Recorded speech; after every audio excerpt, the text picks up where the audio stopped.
Friends, hello everyone. We are glad to welcome you on our channel. And in this video, I will show you and tell you how you can very easily and quickly send photos in WhatsApp as documents. Please don't forget to subscribe to our channel, put your likes, write your comments, and let's get started.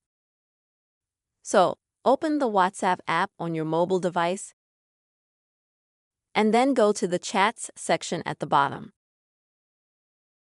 Next, select the person you would like to send a photo to. Now, tap on the plus sign in the bottom left corner. Then Documents. Then choose from Photo or Video. And now select some photo.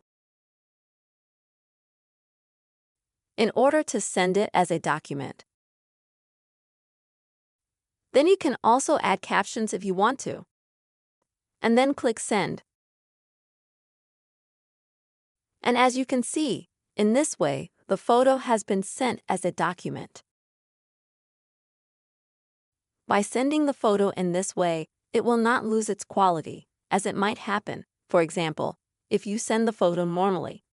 Now your photo will be of higher quality, and the person who sees this photo, they will, I think, like it better than a photo with a normal sending. This is how you can easily send photos as documents on WhatsApp. I really hope you found this video clip helpful and useful. Please don't forget to subscribe to our channel, put your likes, also write your comments, and see you soon.